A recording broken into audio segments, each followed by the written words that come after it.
Okay, good morning. And Michael, can you hear me and see this purple print? Yes, we can. You're all set, good to go. All right, thank you. And I've started the recording. I just want to thank so many of you. Well, there aren't so many of us here right now, but we had a big day yesterday on the day of the Leo new moon. And we worked with that new moon and contact with, or at least thought about the Shambhala energy. And we went further and looked at the third ray triangle a couple of hours later, and that was the Cancer, mass consciousness, Libra, equilibrized third ray consciousness, and then finally the third ray major sign for the disciples of the world, which is Capricorn, so Cancer, Libra, Capricorn. Then in the evening, we had our monthly meeting for the Esoteric United Nations, and it's always touching when people are joining and take that commitment, that pledge. You know, we all of us have to be at least pledged disciples, and the idea of an oath is even deeper, of course. I consider what we're taking as a kind of a pledge, which is emblematic of pledged discipleship, and then eventually the noose tightens a bit, and we find ourselves within the inner initiation ceremonies, and our ring pass knot of understanding deepens and expands, and we basically do take an oath before the altar of the heart. And that was all going on yesterday. And now, I mean, at least here in Europe, this is fairly early morning here in Europe. And now today we will have this identification as being. And tonight at 5 p.m. GMT, we will have the weekly DK reappearance of the Christ meditation, which is so important. He gave us a couple of meditations there, well, a number of meditations in discipleship in the New Age, a series of 6 or 7, and then he gave us 2 special meditations about attracting financial resources for the hierarchy's work, and then the reappearance of the Christ meditation. So we have plenty to think about in this world, which is testing our discipline and our commitment to the plan, all this within the Mahamaya. And the Mahamaya is another name that I use anyway for the universe. I guess it's our particular universe. It goes back a long way when you think with the Brahmin group and the Vedic groups, and in ancient India, and probably, you know, in Atlantis before that. It goes so far back that to consider the fundamental self, the universal self and beyond, while not dispensing with the practicalities of living an eternally cyclic, illusory life within Mahamaya. I'm very fond of Shankara's teaching, and he tells us most mysterious is Maya and forever. So foreverness is hard for the mind to conceive, especially our very limited minds, but we have to come closer and closer to understanding the infinitude of duration, its beginninglessness, its endlessness, and even, which seems to contradict most of what we know with the concrete mind, uh, the changelessness of eternal duration. And yet, with Heraclitus, um, nothing is real but constant change, is cyclically, and within the Mahamaya, this is true.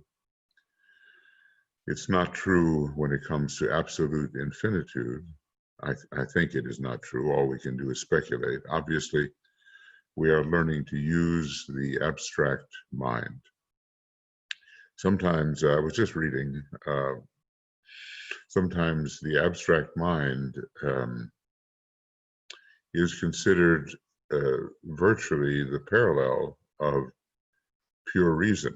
And other times, it is the intuition which is identified as pure reason. We did spend some time on the intuition and on the sense of universality. And, intuition not being simply accurate psychic hunches, which are important in their own way. It's a form of knowledge, but it's not the real intuition. So, how in the world do we get into the spiritual triad, into that level of perception that the masters have or seem to have? Every once in a while, the fourth ray master, Serapis, is demonstrating the language of intuition as quoted by Master DK. And obviously, this is consciousness within the Buddhic plane, as he is a Lord of compassion, along with Master Jesus. We're just learning a little bit about how to get into those states of perception and ultimately universal self-perception, which is the goal of the masters and which they have much achieved within the triad. Although if you really stop to think about the duration of any universe, well, right now we're only about halfway through this particular unnamed universe. You can't name everything in an infinite series, So I just want to, welcome those of you who have made it this far this morning. It was, as I say, a big day yesterday. So gratitude always to Michael Stacy, who keeps us on track here, and to our whole communications team, which does everything that it can to continue bringing the ageless wisdom forward.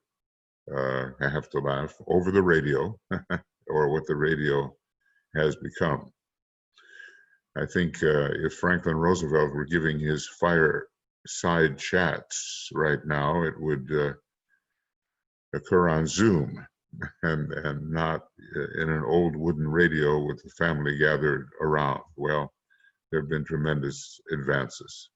And so welcome Anna and Annette and Catherine, Frederick and Kim, Leslie and Nessa and Risto and Roz. So far, these are the people that I have that have managed to be here. Now, the kind of approach that I use is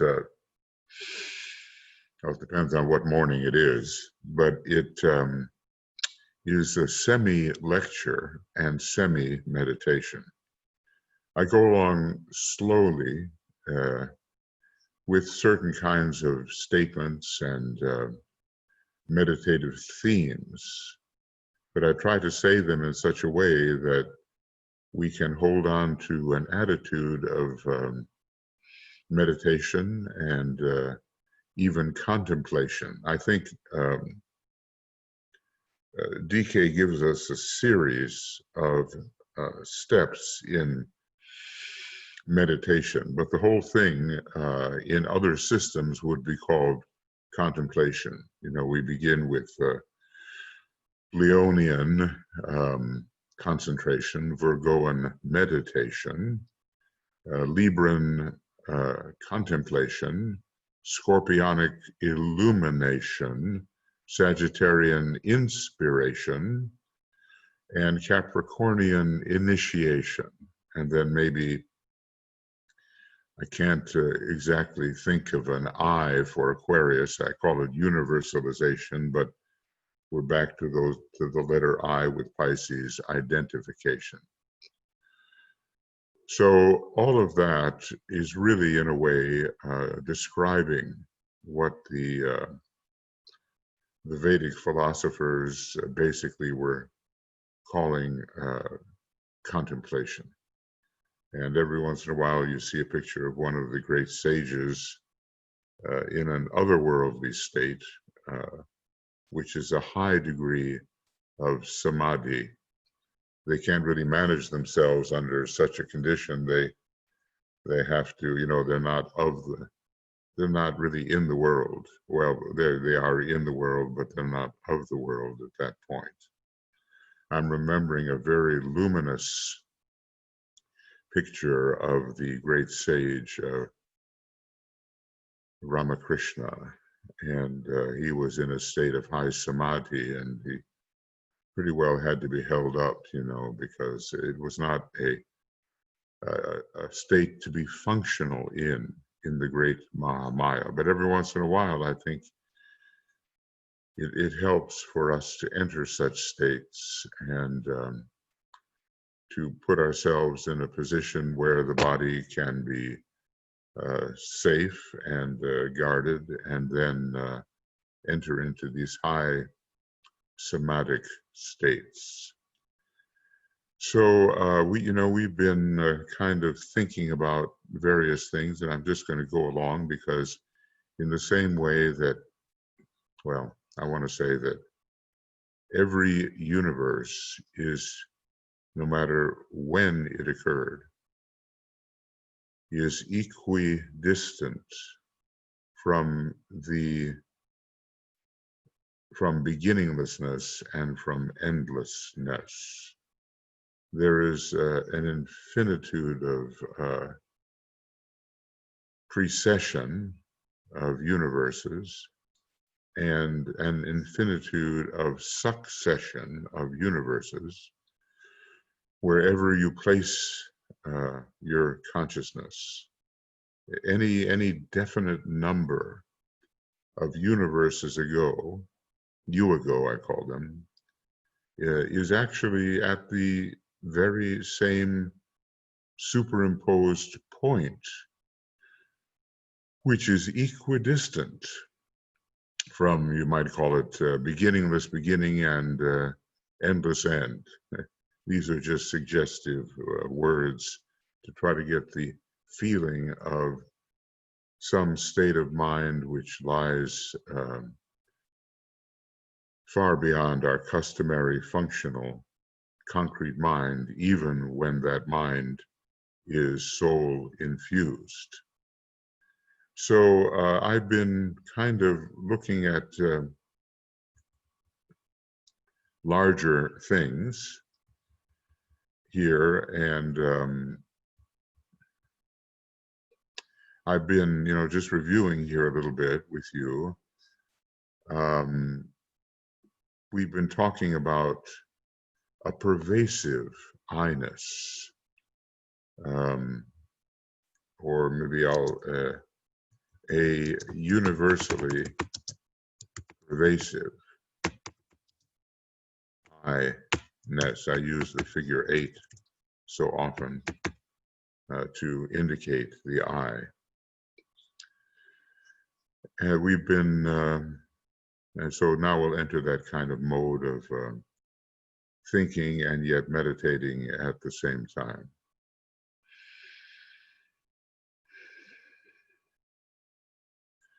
So there is a me or an I, they're not too careful about whether they're using the objective or the subjective.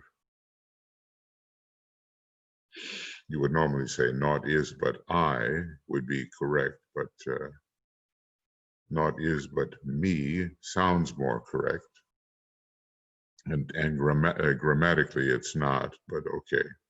Doesn't make any difference as long as we get the idea. And we've been attuning to the pervasiveness of what we are. You know what is pervasiveness. It means it's something that goes through and through and through and is not stopped by any boundaries. In other words, there's no place where it is not. And there's no place where I am not, and there's no place where you are not. And the I and the you are all the same thing.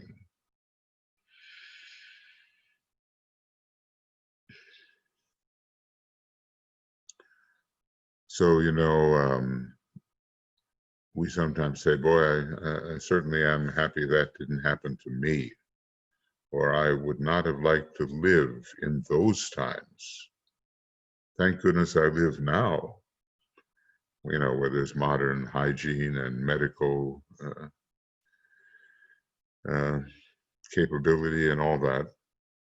But one day, in the myopic future, someone will be saying the same thing. I'm so happy I didn't live in those days, or maybe I wish I had lived in those days. But the idea is that you did, and that never was a time when you did not pervade the time that was or will be. So you did live in those days. They were some kind of objectification of what you really are, and you will live in all days to come. That you are the very substance of life,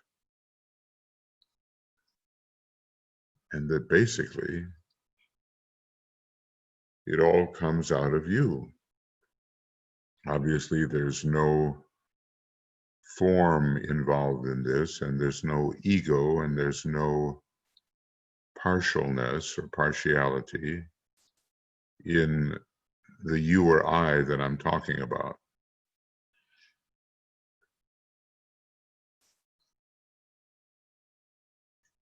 So you are, I am the great participator, the great actor. There's only one actor.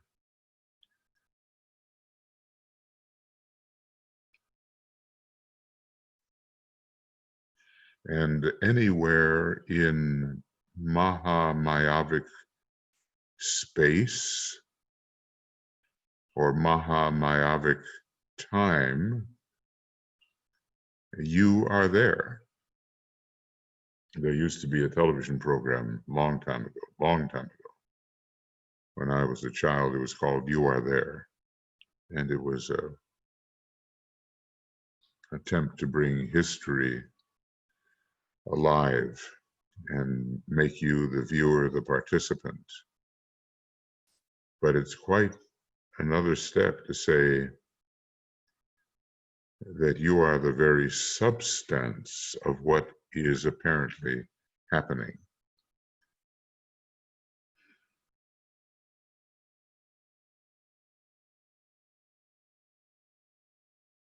I use the word apparently quite a bit. and in contrast to the word really. And even the word really has to be graded in certain divisions in order to be more accurate. But, you know, the universe, any universe, is one grand self-perception, a kind of a perceptual, self-perceptual universe. Whatever clicks for you, you know, whatever formulation of words, whether my words, your words, or even, you know, for the more visually inclined, images, use those as a key to enter into the state of pervasive being. So we wish to enter into the state of consciousness we can call pervasive being. Now, again, it's not necessarily a practical state to be in, because if it gets deep enough, you get so absorbed by it that the normal limited functions of Mahamaya are more difficult to carry out. But and even the masters, they have variations in their state of consciousness. I'm remembering reading something by K.H. or was it written by Blavatsky? We don't know, but it was in the Mahatma letters. And it was Master Kuthumi saying, for us, meditation is our holiday. So, you know, obviously it means that they had to be very concentrated within the Mahamaya, carrying out many, many duties that are of great importance. But in the state of meditation, they have their holy day, their holiday, and they can change from very practical orientation to a more generalized understanding of reality.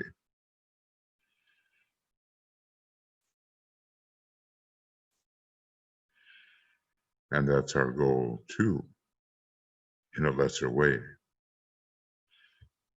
So we talked a little bit about boundedness. The first fundamental of the secret doctrine tells us that there is a boundless, immutable principle. What it doesn't really go into is that that principle is the only identity that is. And so in the sense that you have any identity at all,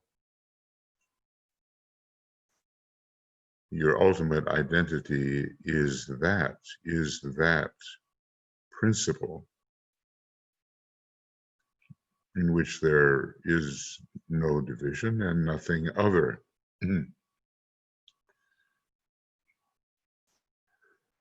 So I asked the question at the time, what is more real to you or to me?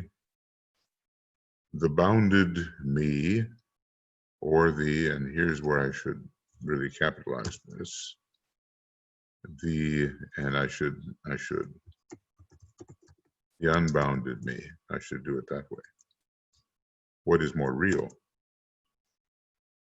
to us?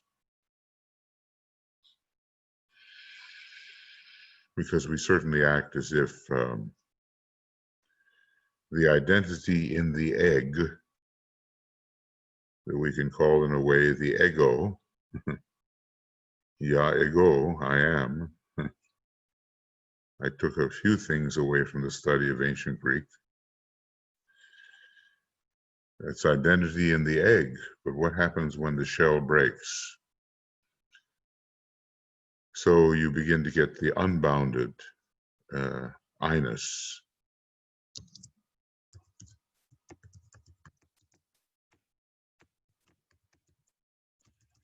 Now, are we interested in that from our little perspective?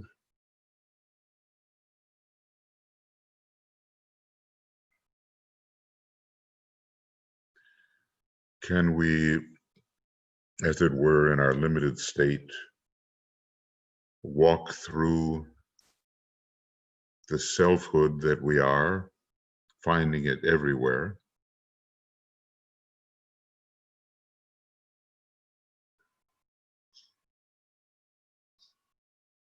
Or do we really concretely localize our identity and sort of put ourselves in the egg?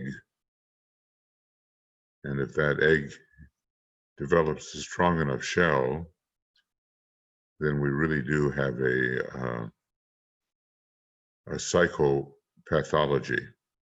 Interestingly, coming in more on those people who are characterized by the first ray and the fifth ray, even as the brothers of materialism are characterized.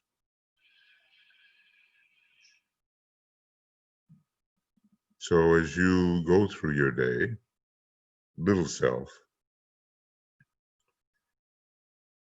egg-bound self, bounded self,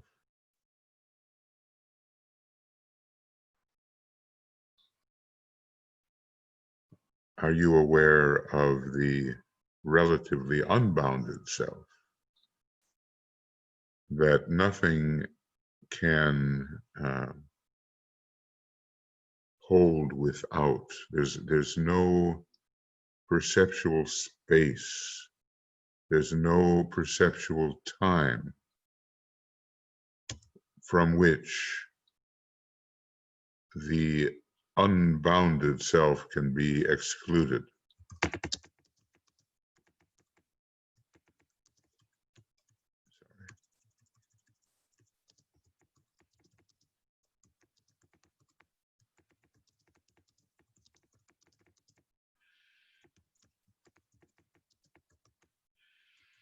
Well, I have to really write that in capitals.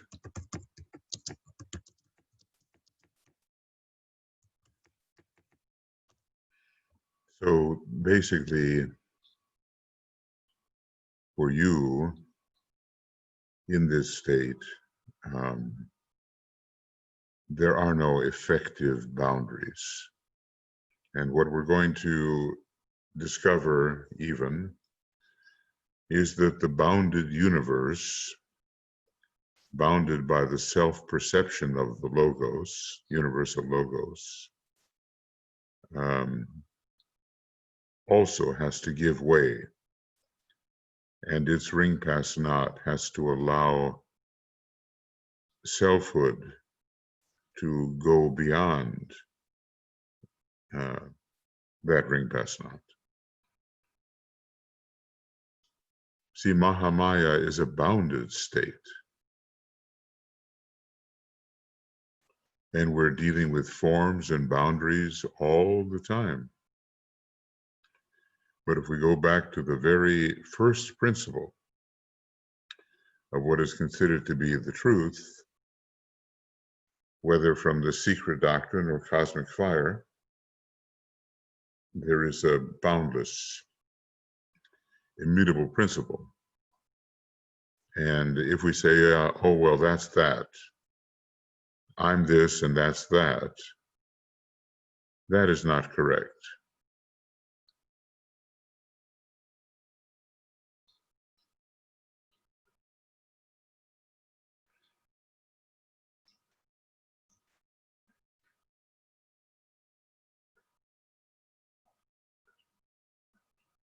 Now, so many of us, really all of us, are fascinated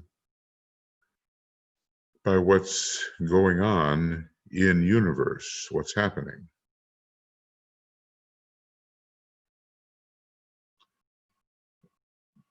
And we must remain so, learning more and more as omniscience within Mahamaya develops. However, in this kind of pursuit, which is a strange parallel to the normal studential pursuit, we're not interested in what's going on in any kind of detail. You're allowing yourself a little bit of time, maybe an hour a week or whatever, not to be interested in happenings. Now think about that. You're allowing yourself the opportunity not to be interested in the details of happenings, because the boundless immutable principle, nothing is happening. Happenings require division. And division, as I'll get into here, is a limited state of self-perception. So it's the raw fact that a presentation to perception exists. That is what is of interest. And that is the great equalizer.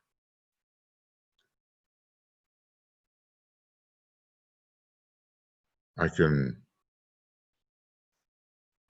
I can get into something absurd. I can look at a rhinoceros or a candlestick.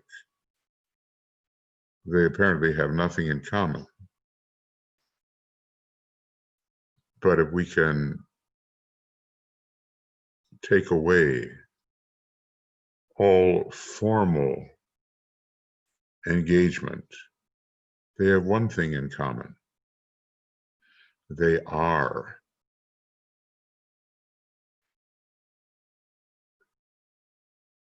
And, the isness of things is finally what has to be perceived and identified as, not even with, because the word with implies to. Identification as the isness of everything. And it takes a lot of refinement of getting rid of the magnetism that we have towards form. Like, oh, I'm really interested in that form, the fifth ray types get invested in the garment of God, as it is called, and they're just studying it minutely, as must be done, but they need to disengage and find the one behind the garment of God. And, it just says, know me in the old commentary presentations. You have to know the one behind. And that one behind is ultimately pure isness. So, you'll think that all of this is just nonsense, which in a way it is, okay. Unless you are interested in the isness dimension of things. And that as I say, forget form for a few periods of maybe for an hour a week, or two, forget form, and tune in on the raw fact of isness.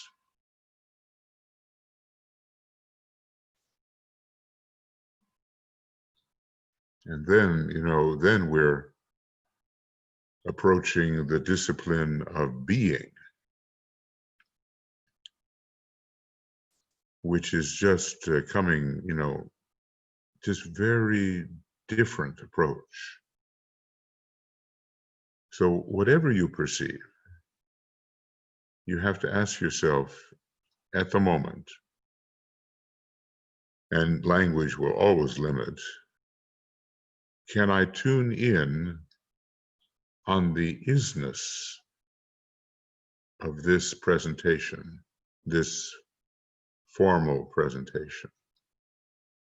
Am I more interested in the isness than I am in the whatness? The whatness will be with us forever. And we've already solved, I look at any universe as a problem to be solved in a way, or a play to be performed, or a dance to be performed, or, something where we have some kind of limited duty to do.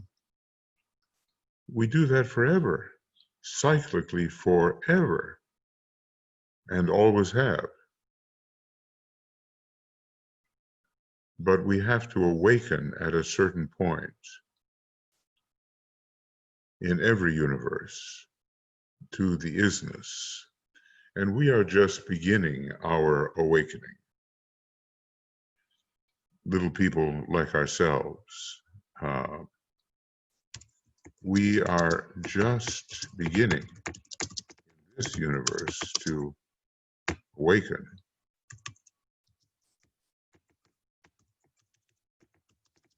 The isness,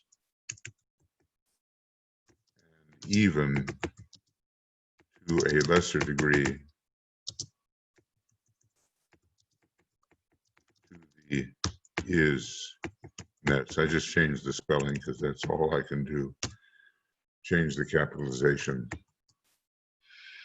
So, to be acutely aware of the isness while managing the formal aspects of Mahamaya.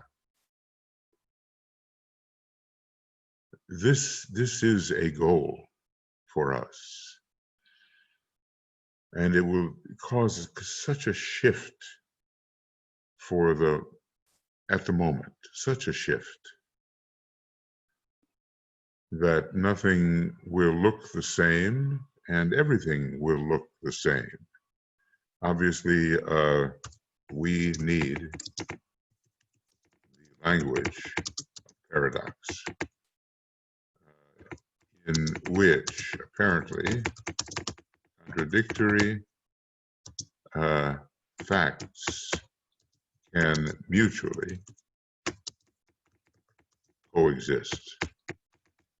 In other words, let's just say contradiction.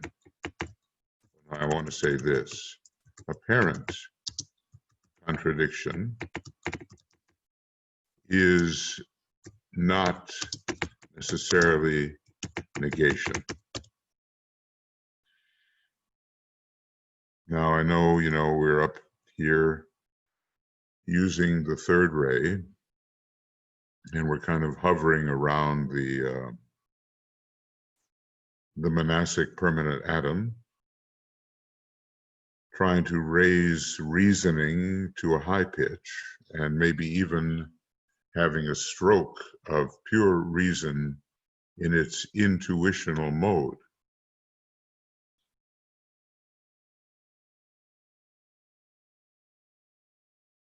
And you can maybe rightfully say, well, what good is all this going to do for me? I mean, I want to know what I'm doing. I want to move towards omniscience. I want to understand how our planet works and our solar system and our cosmos. And I want to participate, but notice the word part in participate. Participate.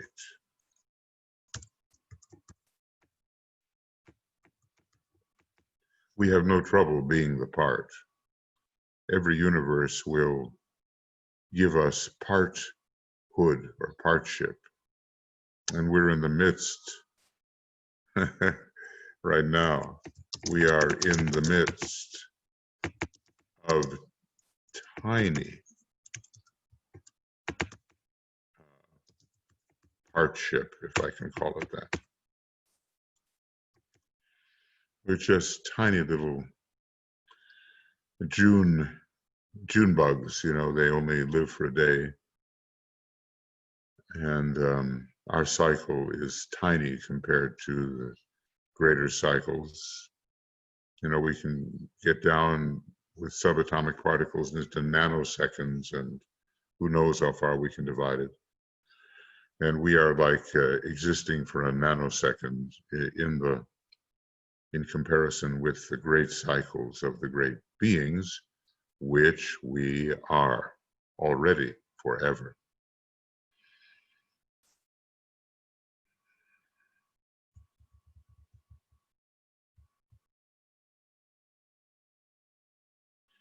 So there's a lot to contemplate there.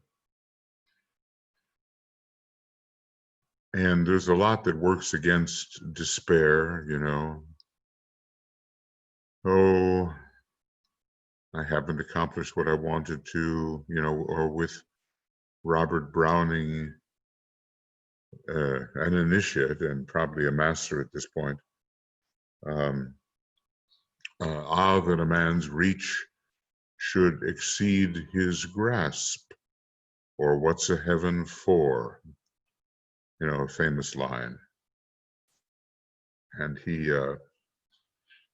Alice Bailey is always quoting him. He had that deep, deep insight.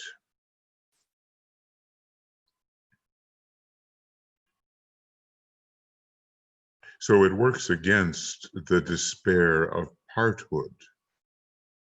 I mean, obviously, you know, every tiny little part is just crushed in the great mill. But it all depends how we identify. So it turns out that identification is a really important pursuit, the right kind of identification. And it comes upon us maybe anywhere from second initiation vicinity and beyond.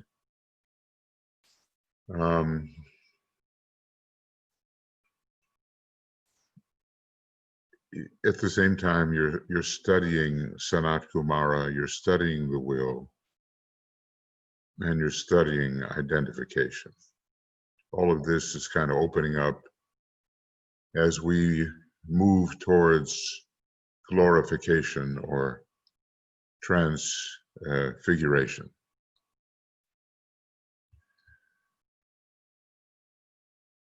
So you know, you're doing something to your brain cells basically in these kinds of studies, and you're clearing a path whereby the higher perceptions that are not normally accessed can become the everyday accessible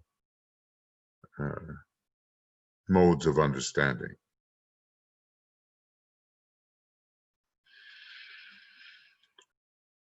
The concept of the causeless cause, or something that is the cause only of itself, points out that in reality, causality does not exist. Now, you know, we're always talking about the causal body or the world of causes.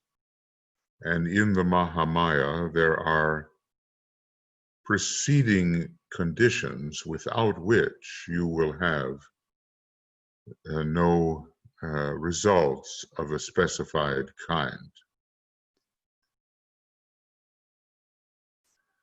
So, causality, the fifth ray is so good at detecting it, is a really big part of living in the Mahamaya. And when we change our behavior, we want to know what will cause, if I do this, I'll get this result. And so we look for accurate conditions of causality. And we try to cultivate them so that we can, in Mahamaya, undergo the changes which are desirable and which bring us to a higher point of tension as we live our life on this planet, in this solar system, and beyond. We try to be very careful about all that and not do the things, if he says, look, rule 6, for instance, for the individual aspirant, he says, well, you just can't take initiation if you're busy eating fermented foods and drink and tobacco and all the rest. I mean, people latch on to that kind of thing because the physical disciplines are easy to understand, but they are necessary. And basically you're saying that to do any of those less desirable things will not make the result you want possible. So causality, the focus on proper causality, the proper antecedents to any result we want, is a really important part of spiritual training.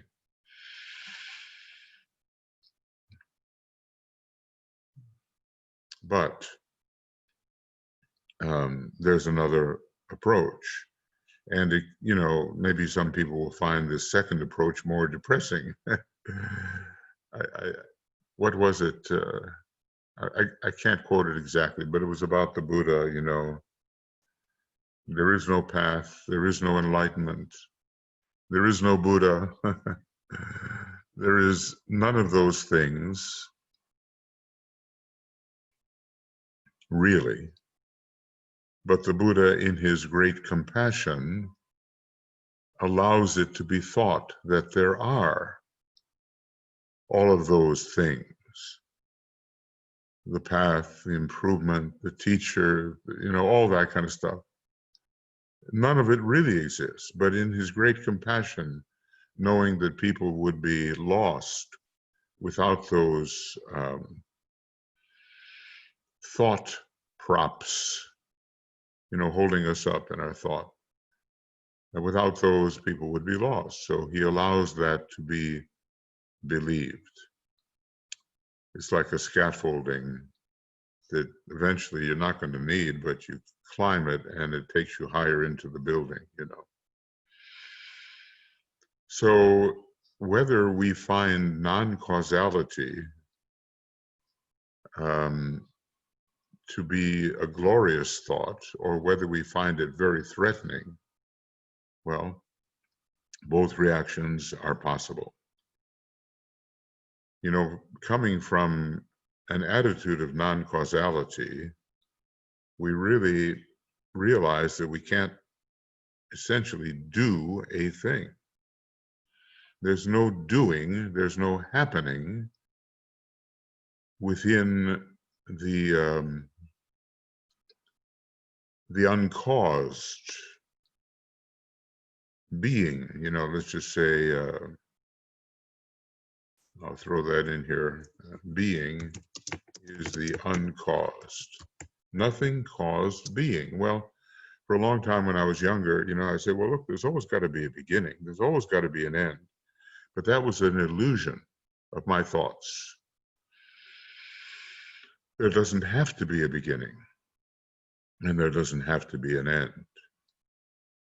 And when there is nothing other than that, or suchness or beingness, or what are we going to call it? Probably shouldn't call it anything. The great no thing, at least in terms of form, it's no thing in terms of form. When that, when we fasten on some apprehension of that no thing, we have to realize there's never been a cause to it. Now, that is going to knock a lot of people out of their mind. There's no cause. Nothing preceded it. Nothing succeeds it. It's the only blank that has ever been or will ever be. And of course, you know, the punchline is, and you are it. That's where the transition becomes difficult, because we have all of these self-conceptions. It's unpreceded and it's unsucceeded. And it does nothing. And yet mysteriously out of it comes all the doing.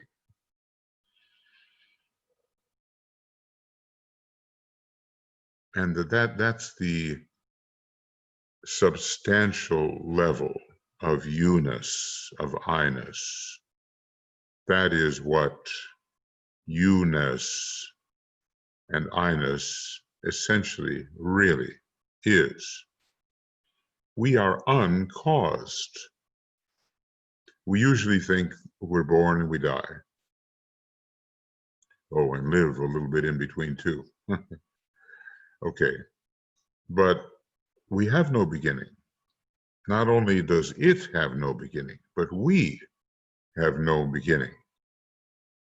And we have no end, and have forever, in an uncaused manner, been.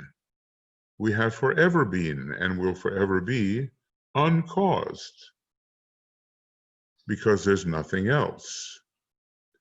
Our limited appearances have a beginning and an end. But what we are has never been born, never came to be, and will never end or cease to be. And so, you know, with thoughts like that, you have to take some time with yourself. You have to really, you know, steep like tea, like a tea bag, you know. You have to steep yourself in such thoughts, because they don't immediately yield their payload. You just cannot eliminate yourself, the self, from any time or any space.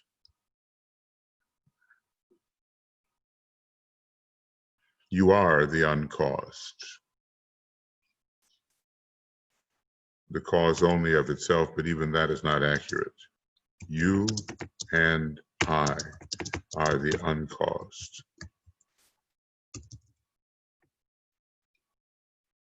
The concrete mind thinks in terms of beginning and end.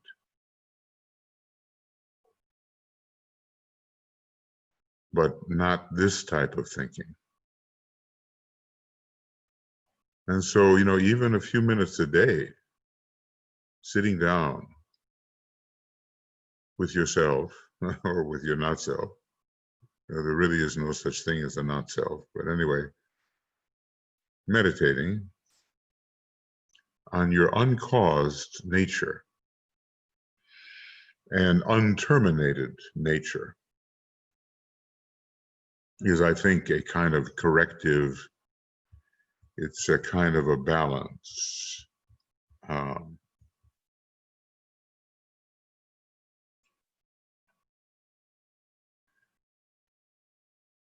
And then when we can do that, then we will begin perceiving or infusing that I am the cause, the 8, I am the cause of all arising and subsiding. I am the cause. But I, the cause, am uncaused. I am the uncaused cause of the arising of all perceptions known as things and states. So, I am the uncaused cause of the arising of all, I'll use the term, for self, I'm going to use this term, self-perceptions as things and states. So in a way, you're behind it all. And that's what's meant by the, as we were kind of reading about, that's what's meant by the term understanding, substantializing, understanding, standing always under as the uncaused cause.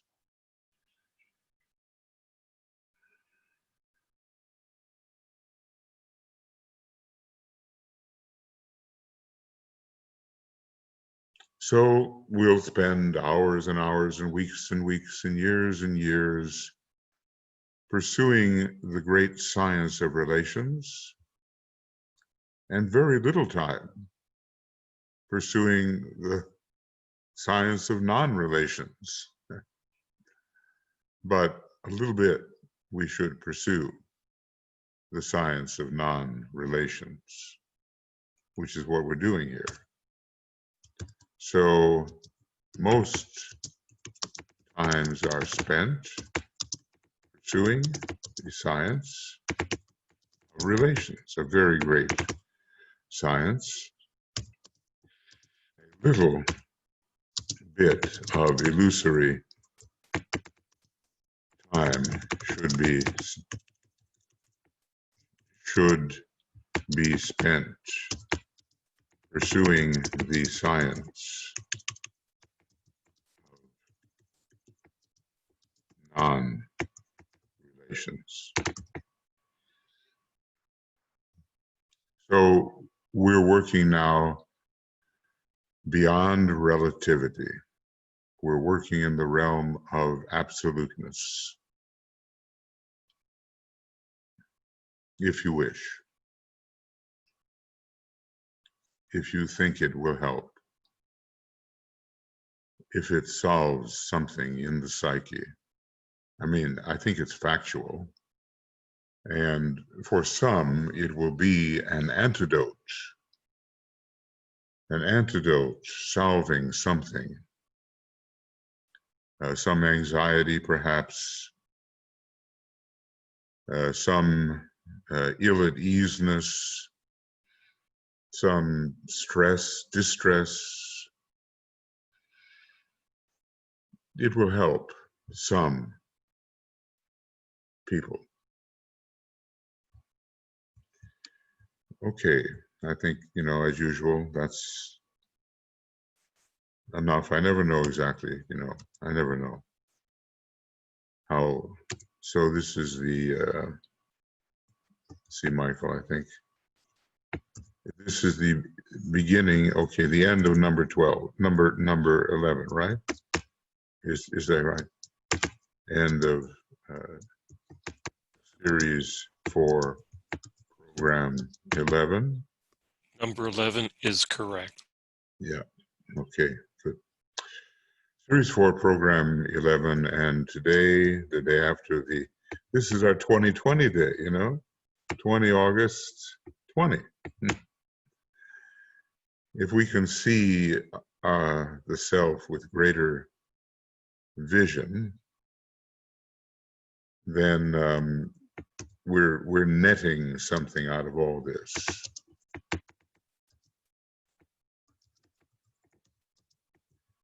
And I'm sure that at the end of this particular drastic year, we're going to see things in new ways. You know, practically the relationship of human beings to each other and to the planet. And we're going to maybe understand why materialism, not the enlightened materialism of the Aquarian age, but this rank, superficial materialism is just no good for the human psyche. And if human relations are going to change, and we're going to have right human relations,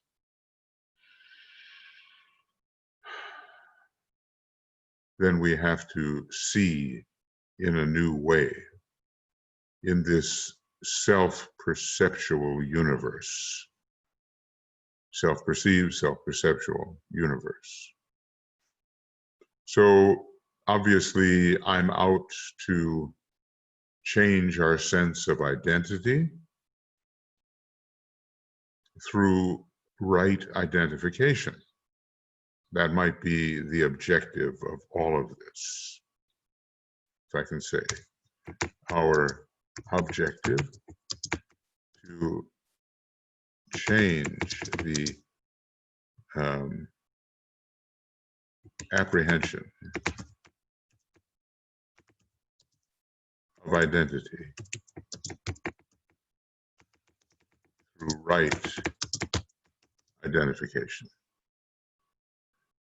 And then get on with the business of living in the relational world, of course, psychically forever. But that's not what this little interlude, this little weekly interlude is about. It's about something quite different. And then let the majority of time be spent assimilating, and applying Cosmic Fire and The Secret Doctrine and, the wonderful books about relativity. But for a few moments every week, get rid of relations and be struck by the isness of all that is self-perceived. I'll put that down. Be struck by the isness of all that is self-perceived. Okay, we've reached that point now. And if you have any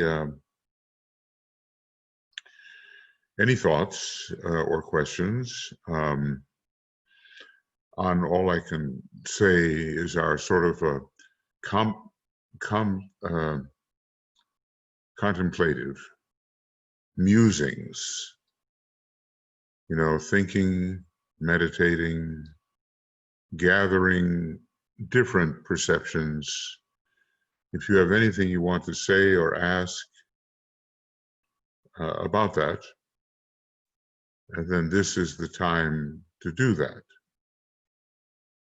And otherwise, just general questions on occultism after a little while, if there's nothing to which you can relate when it comes to what we've been discussing. Relating to the non-relational. That's what it's paradoxical.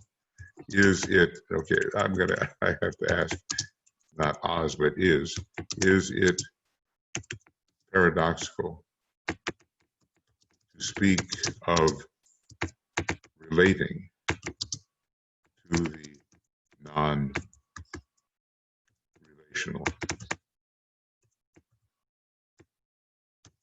Maybe, but then we have to get used to the language of paradox.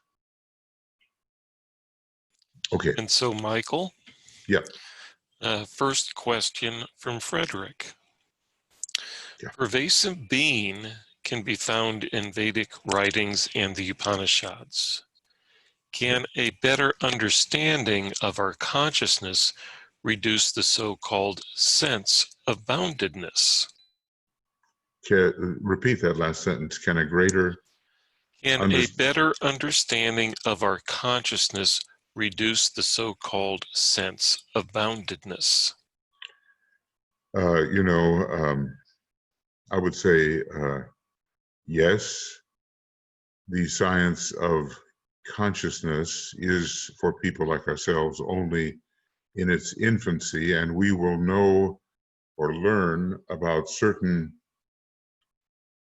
thought patterns along the line of illusion that produce these walls of boundedness. We'll learn how to avoid them. We'll learn how to dissolve them, dissolve the walls, penetrate the walls, pulverize the walls. I'm remembering an astrological discussion long ago where we were looking at the outer planets, and the lightning of Uranus would destroy, Neptune would dissolve, and Pluto would pulverize. And there are techniques, I'm sure, where we can catch ourselves about to fall into customary illusion that strengthen the sense of boundedness. And we can learn to substitute other states of mind gathered through the science of consciousness for those mistakes that we're about to make, which is oftentimes just repeating platitudes which are illusory and of which we become convinced. So I would say yes, that the more the science of consciousness is explored, the more consciousness can be used by the user to avoid making the mistakes which confine the consciousness in illusion. So, you know, we have a lot to learn there. And I would say that ashram 2 sub 5 will be very useful in that particular pursuit, the science of consciousness, at least avoiding the harmful habits that prevent consciousness from being able to perceive what is more and more real. Did I answer your question, or are there other parts to it that you want me to look at? He has two more questions. Okay.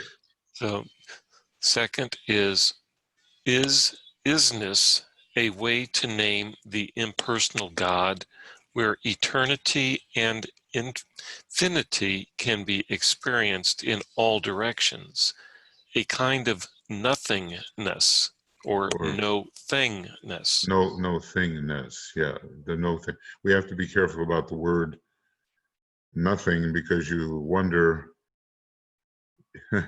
whether nothing can even exist when you begin to perceive what you call nothing. It all automatically becomes a something. But now, you know, those are a complicated. That's a complicated question, and I'd like to hear it one more time. Is isness a way to name the impersonal God where eternity, Impersonal God. Impersonal God. Okay. impersonal God, where eternity and infinity can be experienced in all directions, a kind of no thingness, I'll say. Yeah. No thingness. Yeah. Yeah. Well, I think, you know, you have to. I mean, you know, what you just said sounds good. It needs to be named or defined or understood by each seeker individually. When we talk about an impersonal God, does that God have identity? What are the characteristics of that God? Let's just say that the dimension of isness, to me anyway, so now I'm doing it, for myself, how I would do it,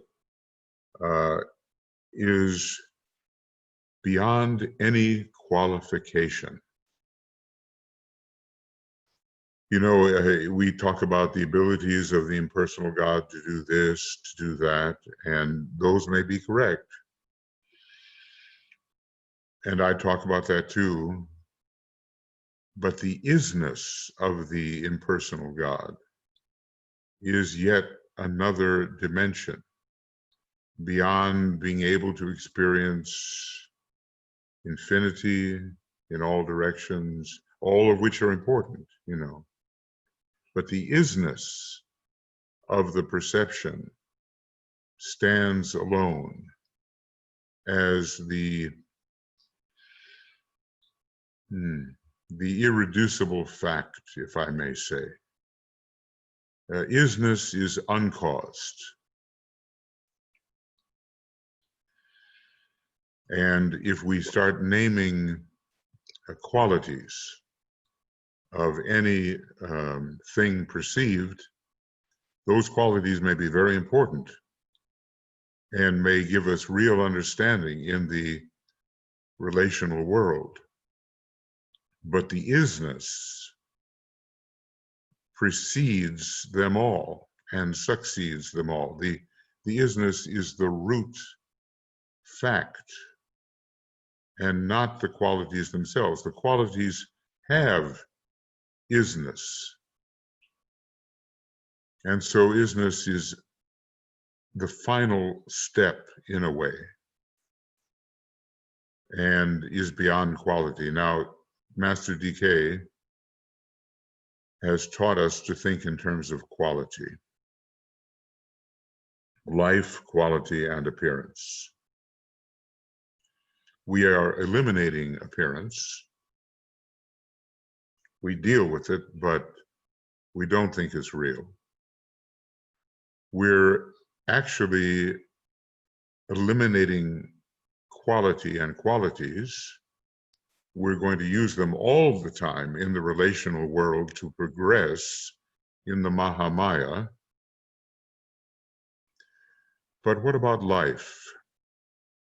And I could almost say that isness is life itself. From one point of view, I could say that.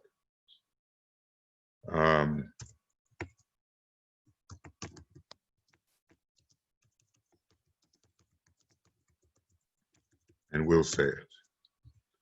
So isness is so democratic, if you will.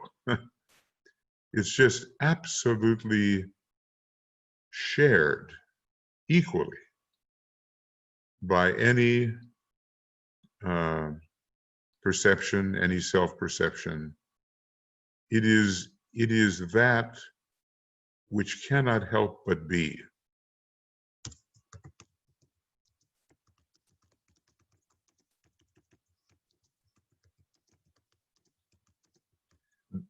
I think we can never find non-isness,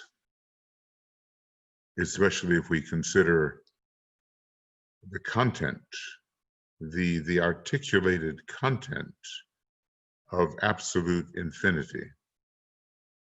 Now, those are just words, and probably the deeper I would get into it, the more I would realize the inappropriateness of those words. But everything, state, condition, whatever, that is contained within absolute infinity is before it is anything. So I don't know how I can put this down. Isness is before anything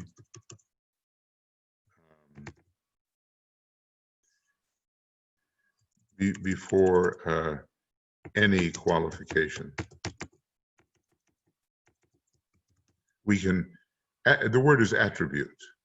We can attribute to states and things all kinds of interrelations, but isness transcends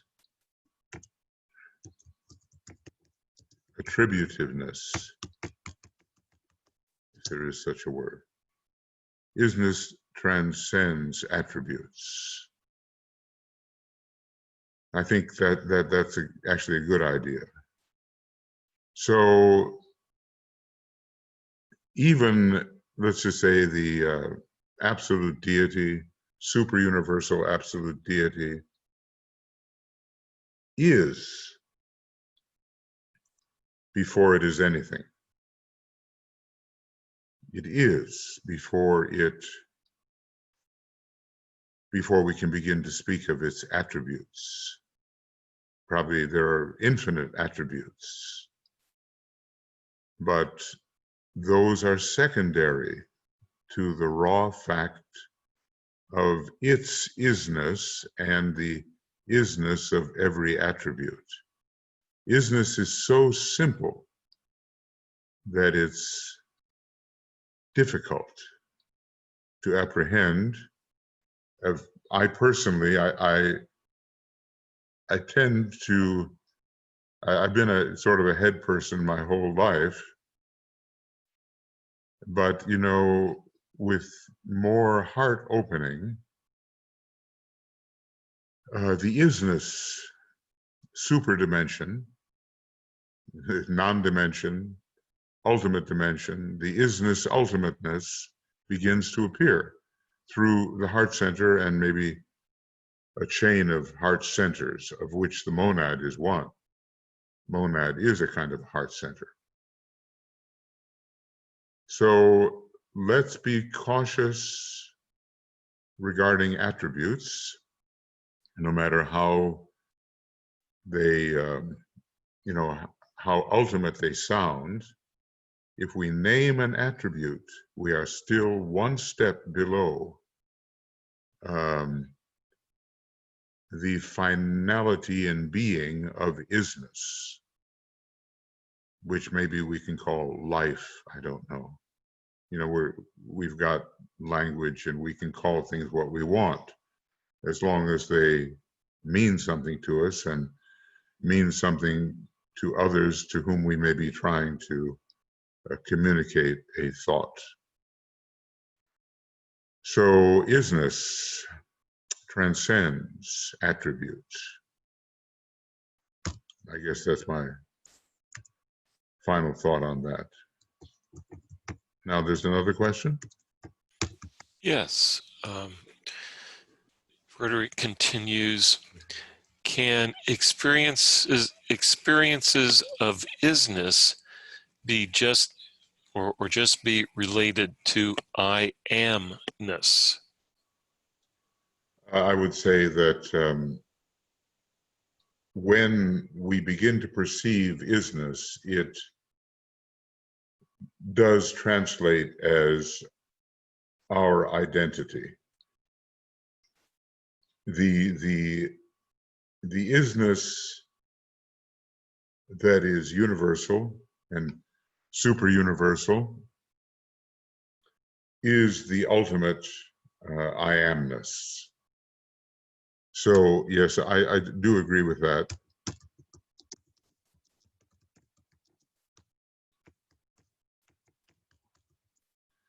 And we have other words, you know, I am that I am, and I am that, you know, that am I, and so forth. But you cannot, one cannot divorce isness from the substance of I amness. In other words, in other words, I am the isness of all, and I'll just say things. You know, what is a thing anyway? It's a reduced self-perception. That's what a thing is. Things are perceptual events. When I cease seeing infinite wholeness, thingness appears. And with greater and greater reductions of self-perception of the infinite deity, more and more things appear. Things, states, identifiables, you know, parts, pieces. It's all based upon reduction of self-perception. You can't really call absolute infinity a thing. But when we begin to apply the factor of perceptual self-reduction to the boundless perception, then thingness begins to appear. So read that one once again, please, Michael. Can experiences of isness be just related to I amness? Yeah, I think that's exactly what you want. You want to identify the isness, and then you want to realize that when looking for what is the identity, what is the I am, it is the isness that you have been experiencing. The all-pervading isness is the I amness, if I can put it that way. The all-pervading isness is the I amness, or I amness. Somehow I like that figure 8 for the I, and I have a bunch of variations of it too, but you know, I wouldn't inflict that upon you until I can explain it properly. So when we spend a few minutes a day in relative time and space, being impressed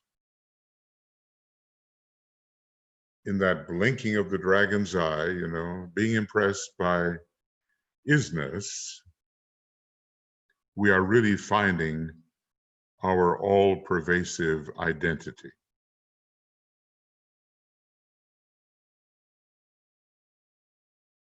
I find I can't do it unless my heart center is open. Or maybe it's just a pedal of some kind, you know, but something has to happen for me in my heart center before I can put those things together, isness and I amness. And I think it's worth doing. We have to change our sense of who we are. That's what this whole identification as being pursuit is all about. Changing our sense of identification from the customary to something quite, I want to say, beyond the pale. We have in English the word pale. It means fence. Beyond the ring past not, beyond the fence. We're changing to something quite beyond the pale. And, you know, people joke and they say, hey, far out, you know. That's the idea. Beyond the normal boundaries of consciousness, we are moving, we're slipping through the normal boundaries of consciousness. We want to do that. And then we'll get closer to the isness that we are. But of course, like anything else, it has to be practiced. There was a famous pianist by the name of Vladimir Horowitz. Maybe, I don't know, it looks like the reincarnation of Franz Liszt to me. Maybe he was the greatest pianist of the 20th century. And the way he plays the piano, you can't even see his hands move. They move so fast and accurately.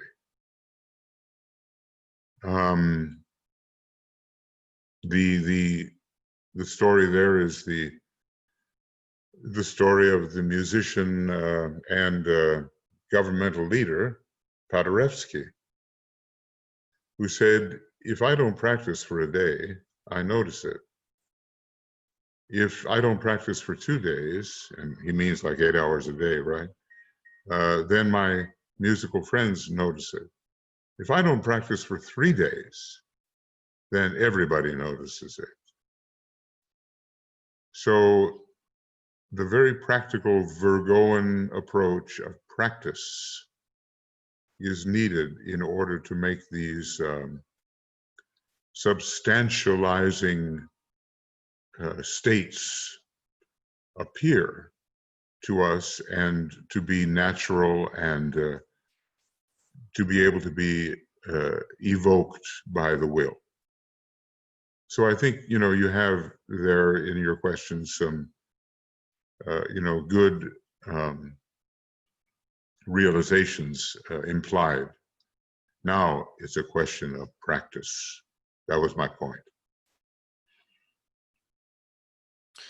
Next, when you were discussing the causeless cause, which comes out of the secret doctrine, Roz wrote, Hindu use the word that.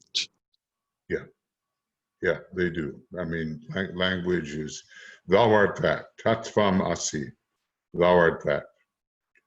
I mean, with language, what do? It's maybe that's why there is such a thing as the Senzar language, a kind of a living, radiating, ideographic language through which the masters can communicate. And I think I saw a book on it, but I think that human beings know very little of it.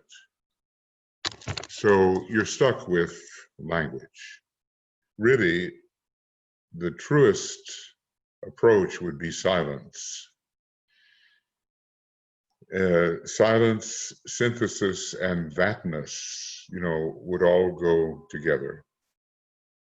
Thou art that. But to say that and yet not be caught by the sense of duality, now that would be a spiritual art form. That would be to be achieved through practice. Because otherwise, it's someone pointing at you, and then someone pointing at that, and this third party saying, thou art that. And it divides everything up when we're looking for those samadhic states in which there is no separated thou. All you would just say is that, and even that would be, missing the mark. So we're using language now, maybe in a little different way, to go to the borderland where language, as we know it, no longer suffices. And, what did Ramakrishna say? He said, the mind is like a thorn. Right there, you could really stop, and think about the irritation to reality that the mind is. But the mind is like a thorn. So use another thorn to get rid of the thorn. You know how it goes, like when you get a sliver, you take a needle and you try to get rid of it. Use the thorn to remove the thorn and throw them both away, wherever away may be. But you get it, that you can use the mind to negate the mind in certain, or the customary non-transcendental uses of the mind. You negate those and throw it both away. So you're left with what? You know, not this, not that, not this, not that, not. You know, you're left with the silence, with the synthesis. You're left with what any word would actually mar. There are states that even an utterance will mar its pristine nature. But yes, they did say, thou art that, and what Shankara said was that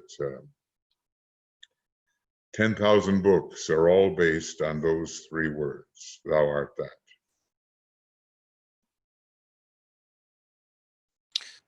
Next, Roz asks, can no thing be really everything? Yes, that's the idea. Only when we say no thing, we're not eliminating the existence of blank. In other words, sometimes when we say the word nothing or no thing, we mean that it doesn't exist, that it is not. But the no thing is isness itself, and it remains existent. It is not negated into nothingness. So, in fact, there is, well, now I'll say it in a different way. There's nothing but no thing. You know, language of paradox. There is nothing but no thing. And the no thing is the indescribable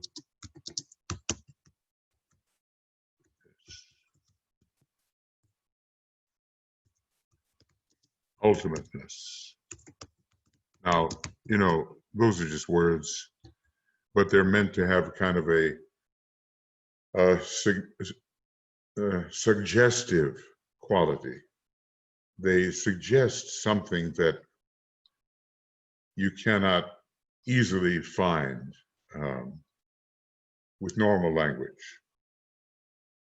So yes, the no thing is everything. And there's nothing but the no thing.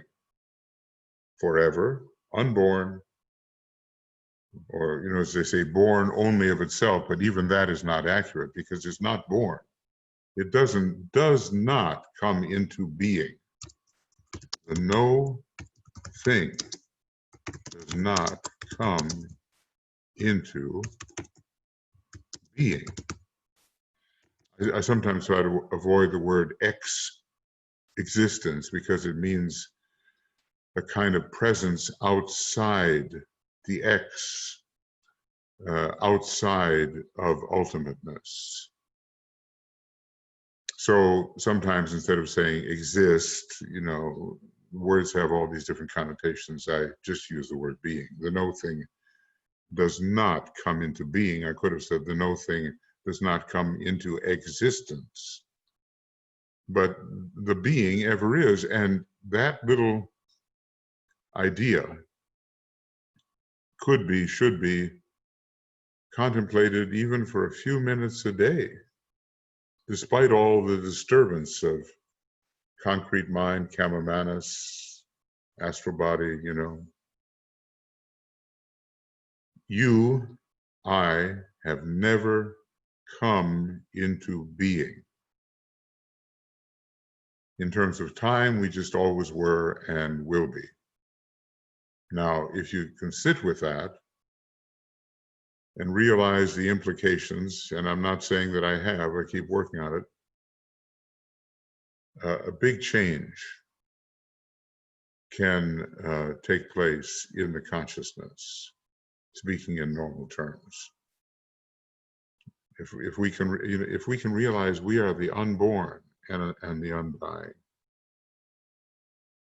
and it, with Blavatsky or with any great teacher, it's not just what they say; it's sitting with it until it really begins to ramify and mean something that it did not mean when we just saw the words at first. We steep in the concept.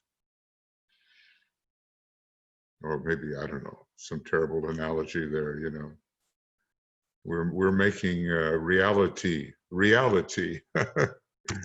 Okay, reality. We're steeping that in the waters of space. Water and matter are the same, really. We're steeping that in Mula Prakriti, root matter. And then we have the drink, the reality, which quenches the thirst of the partial human being questing after its true nature. Just drink some reality and there you will be.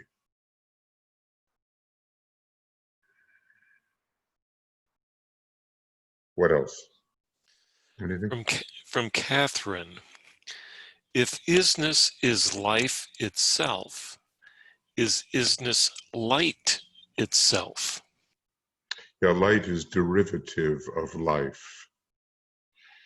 So light is a secondary. Light is matter. And matter is self-objectivity.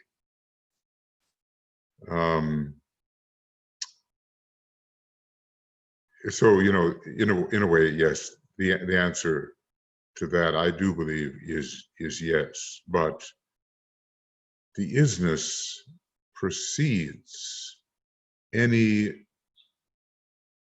apparent division of itself. Light is an apparent qualification or emanation or arising from life. And life is isness. So light arises out of the isness, out of the life. Yeah, one has to be careful because light and life, they can get confused. So any attribute, light, love, intelligence, whatever, they are all derivative. They all arise from isness. They are all essentially isness.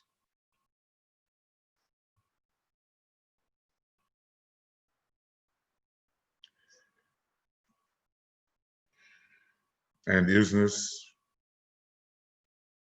it just is, forever, negating time, negating space. It has no otherness. It's unrelated to anything because there's nothing else for it to be related to.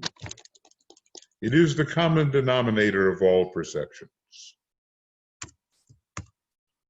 Isness is the common denominator. How do you spell that?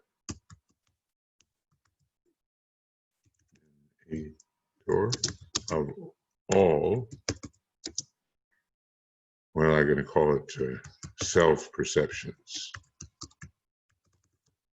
The ultimate self-perception is absolute infinity. of the universal, of the super universal deity, that transcendent deity beyond any universe, its own self-perception is absolute infinity. But the one thing, if there is anything, its essential nature is isness. Of course, we get caught in language here, but we have to have certain feelings, certain sensitive responses that put us in those worlds at a certain point of tension. And then, the words will take on life, if I may say. We have a lot of words. And DK almost jokes and he says, oh, those theosophists, they always love complicated technical terms, But those terms do no good if the accompanying state of consciousness is not there and you're just reading words. The words have to be filled with realization. So what we're trying to do then, we are trying to fill words with realization. Maybe it's an atmic quality. At least we find realization on the fifth subplane of the atmic plane. And there's a world of difference between hearing a word or a phrase and realizing the true nature that is being indicated by the word.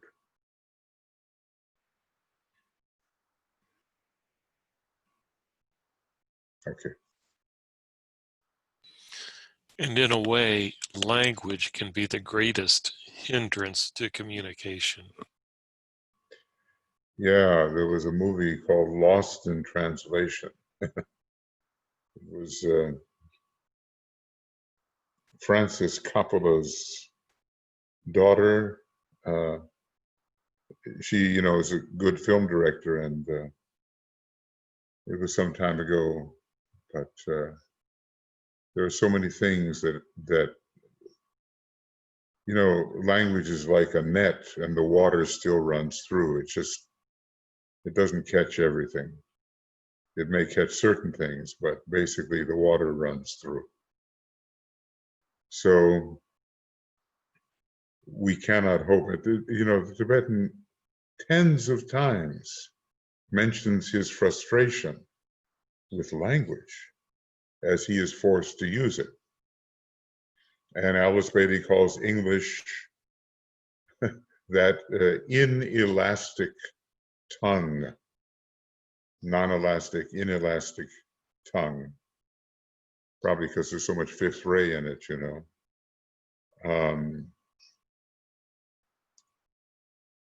So in fact, language alone will not contribute to the final stages of understanding. Language is like leading the horse to water, but the horse has to drink the water. Well, Catherine followed up her question with another. How could we call it life if it has not been born? Well, that's the question that you have to answer for yourself. See, that right. Well, you've just stated what so many people, and I'll include myself, get hung up on at first. All life comes to birth, and all life ceases to be. That's what we tell ourselves in our concrete-minded, illusory formulations. We tell ourselves that. But what if it's not that at all? What if, DK says, can life be taken? Can one take life? And then he says, I think not.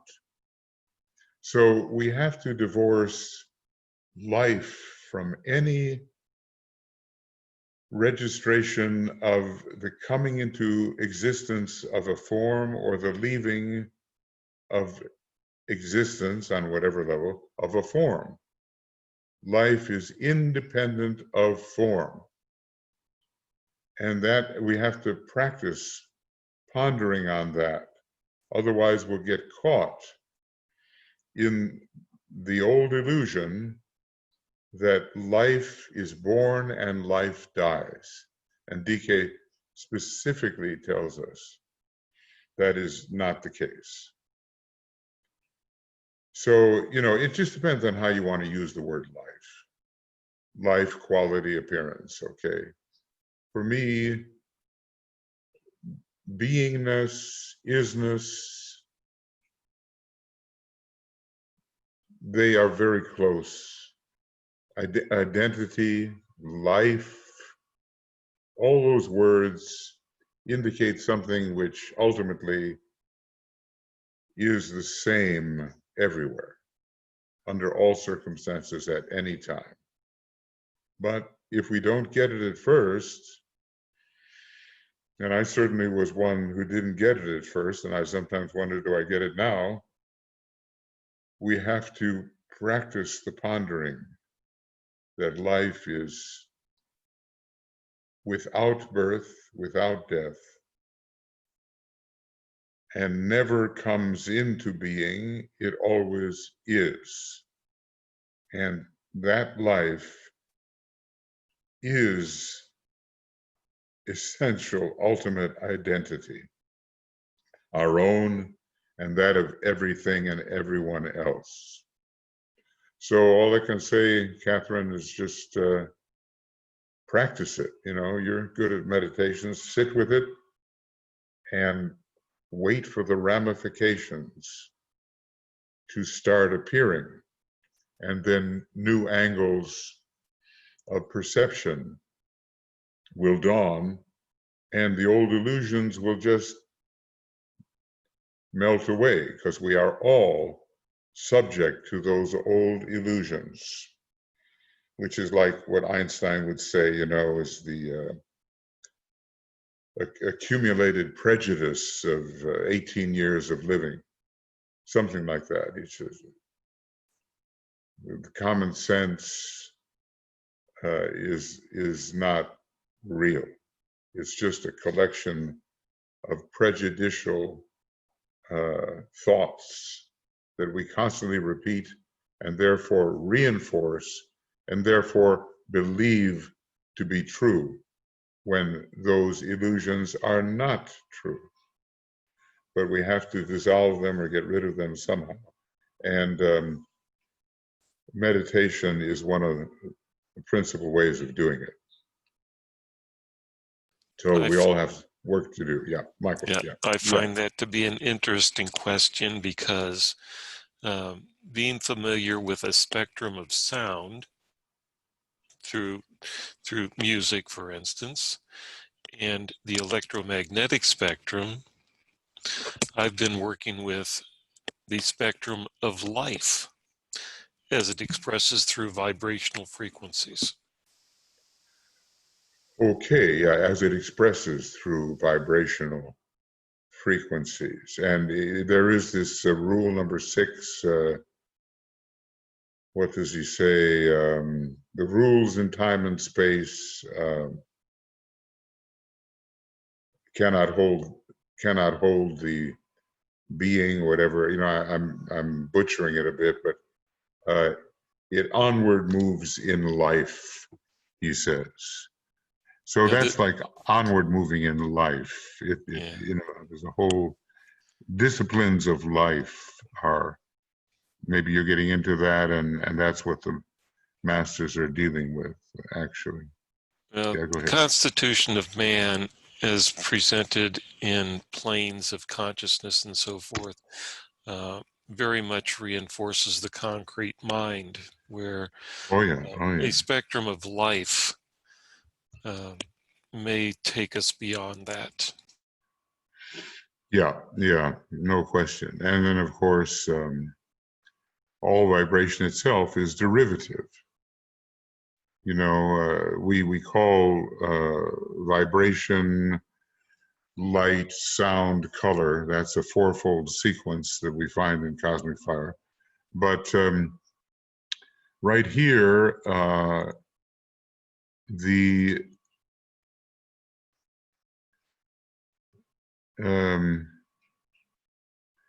lesser, realize that all the lesser rules are rules in time and space and cannot hold the group. It onward moves in life. So that's the sixth rule. And of course, being six, it's going to correlate with the monad on the sixth plane. So, you know, we have to watch out for the numerological correlations. And let's see where I am here. I want to, maybe this. All the lesser rules are rules in time and space and cannot hold the group. Time and space cannot hold the group. And of course, the more that essential being is permitted access to the world of form, the vibration increases. Is there any ultimate vibration in any universe? I would tend to say yes, there is. I would tend to say that because there are limitations. The universe, the Mahamaya, is a great limitation. It's not absolute infinitude. So there is a measure beyond which the super universal deity, in its mode as universal deity, stops the process. This is the end. This is the beginning. For the universe, that is true. End and beginning exist. And whatever heightened the frequency of vibration is regulated. We do not have, and we would even have to try to define it, it's difficult, infinitely rapid vibration. What would it even be? We don't have that in the universe. Limits have been put by the super universal deity in its mode of universal deity. So let me just go back here for a second. And I want to just say the, excuse me, the super above, you know, it means above, super universal deity appears in a universal mode, which is bounded and limited.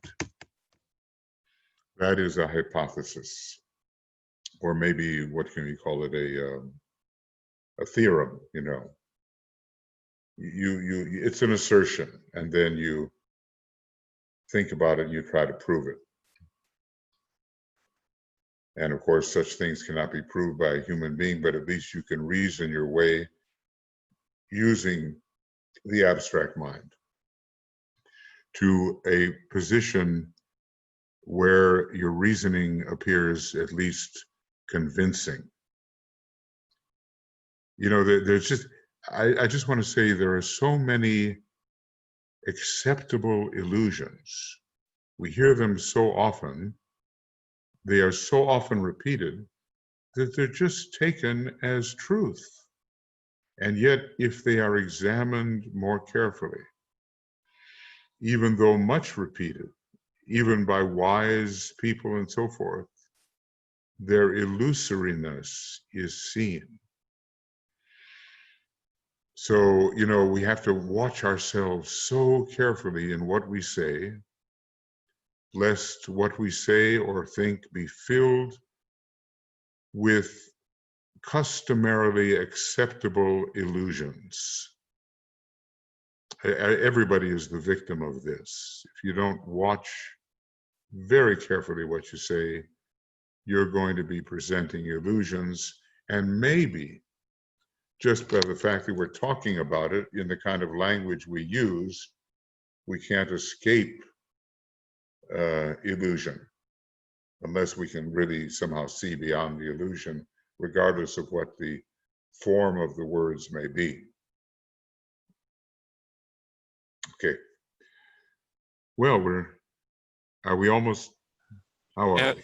Catherine followed up, writing, I understand life is that beyond being born or unborn, is it, and underlying all that is basic. I was questioning calling life and isness for more qualification, so to speak. Well, I'm trying, actually, I get you, but I'm trying to avoid qualification in a way. For me, life and isness, look, I mean, life, of course, has to do with vitality and all kinds of things in the world of the universe, the limited world. So there's a lot of definitions we put onto life. And it just depends on how you want to use the word. I find identity, being, isness, and life to be pretty much equivalent. I find, so I'll remind us who's thinking, that identity, well, I'm going to put them in being, isnness, and life to be terms which indicate pretty much the same. Same what? Well, I don't know. Yeah. So it just depends what is your preferred term. I guess the main thing is that you are everywhere at every time. And finally, we're going to get rid of all times and all spaces. I'll show you how I think that can be done. And then we come very close, to the, well, close. We enter that realm, or we start approaching that realm of ultimateness, where only being is and nothing moves because there is nothing. There's only no thing. There's a way to do that. But until that happens, I would just say that if we can make the crossover of noting the isness of anything and equating it to our own identity, we will have done something. Note the isness of anything and see that isness as equated to our identity. I hope that's clear. It's not customary. It's not usually done. And you usually think, the old astrological question, what's going to happen to me? It invades the mind of so many of us, But if we take a few moments of illusory time, we take off a few moments and register isness, we're registering I-ness at the same time. If we truly register isness, we are registering I-ness. Okay. Well, or this way, yeah.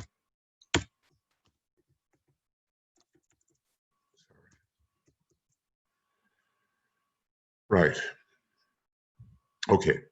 Is that it then? Or This may be enough in this speck of duration. okay. How many more are there? That's it. That's That's it. it. That's it. That's the end. Oh, okay. We reached the letter Z. That's good. Okay. Let us then, I think, good thoughts and good questions today, and it causes the search, a searching mind, a searching approach, which is good. We should search together. Now let's just close with. Well, I'm having a little trouble here.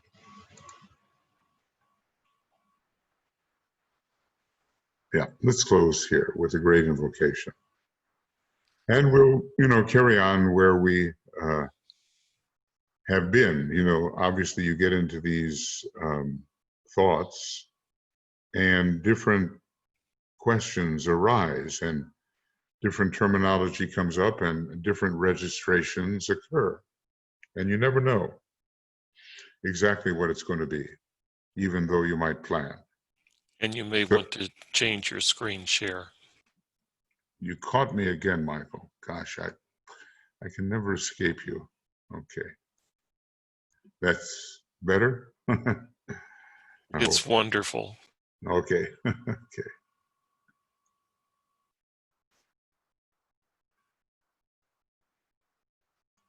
So together then. From the point of light within the mind of God, let light stream forth into the minds of men. Let light descend on earth.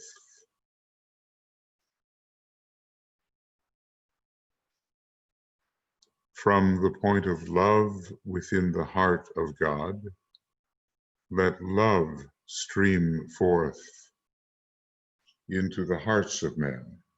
May Christ return to earth.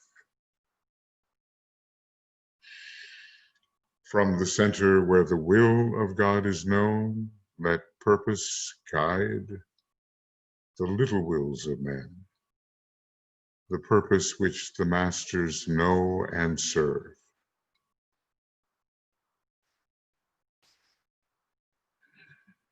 From the center which we call the race of men, let the plan of love and light work out, and may it seal the door where evil dwells.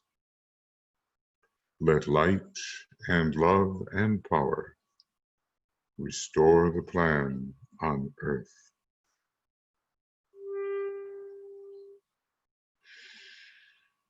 Oh.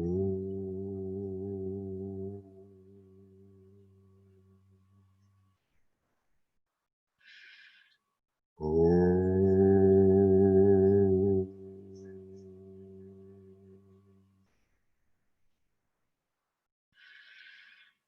Oh.